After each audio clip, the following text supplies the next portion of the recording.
சிதம்பரத்தில் முன்னாடிலாம் ஒரு சம்பவம் நடக்கும். எந்த கடைக்கு நீங்கள் போனாலும் சரி, ₹5 ₹2 ₹1 ஏன் ₹10 வரைக்கும் பார்த்தீங்கன்னா சோப்பு, சாக்லேட்டு இதெல்லாம் வந்து கொடுத்துருவாங்க சில்லறை பாக்கி கொடுக்காம. கேட்டால் சில்லறை இல்லை சார் அப்படின்னு சொல்லி ஒரு வார்த்தை சொல்லுவாங்க. சுமார் ஒரு 10 வருஷம் இருக்கும். இந்த 10 வருஷத்துக்கு முன்னாடி ஒரு கடைக்கு போகிறேன். போயிட்டு ஒரு ஜாமான் வாங்கும்போது பார்த்தீங்கன்னா ₹5க்கு ஒரு சாக்லேட் கொடுத்தாங்க. சார் நான் சாக்லேட் சாப்பிட மாட்டேன்னு சொன்னேன். அவங்க என்ன பண்ணாங்கன்னா திரும்பி ஒரு ₹5க்கு ஒரு சின்ன சோப்பு ஒன்று கொடுத்தாங்க. சரி கொடுத்துட்டாங்க, வாங்கிப்போம் அப்படின்னு சொல்லிட்டு நானும் வாங்கிட்டேன். பேண்ட் பாக்கெட்டில் போட்டது அப்படியே இருந்துச்சு. திரும்பி ஒரு 2 நாள் கழிச்சு அதே கடைக்கு போனேன். ₹45 பில்லு. ₹40 கையில் கொடுத்து அந்த ₹5 சோப்பு எடுத்து வச்சேன்.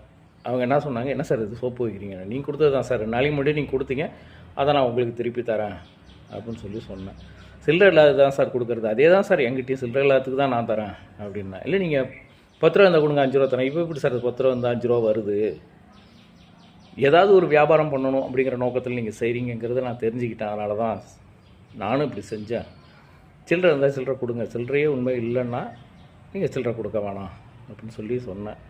அதுக்கு பிறகு எப்போ அந்த நான் கடைக்கு போனாலும் எனக்கு கரெக்டாக சில்லறை கொடுத்துருவாங்க.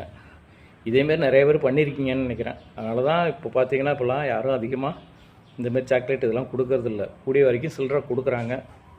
அது ஒரு நல்ல மாற்றம் தான். ஏன்னா தேவையில்லாத ஒரு பொருளை வாடிக்கையாளர்கள் மீது திணிக்காதீங்க. சில்லறை இல்லை அப்படிங்கிற அந்த ஒரே காரணத்துக்காக செய்யாதீங்க. ஒரு வர்த்தகம் பண்ணுற நீங்கள் சில்லறையெல்லாம் ஏற்பாடு பண்ணி வச்சுக்கணும். வர்ற வாடிக்கையாளர்கிட்ட அதை கொடுக்கணுங்கிறது உங்களுக்கே நல்லா தெரியும். அது செய்யணும். 2 பாக்கெட் சாக்லேட் விற்கட்டுமே, 2 பாக்கெட்டு சோப்பு விற்கட்டுமே அப்படின்னு மட்டும் நினைக்காதீங்க. அது உங்களுக்கு தான் லாஸ்.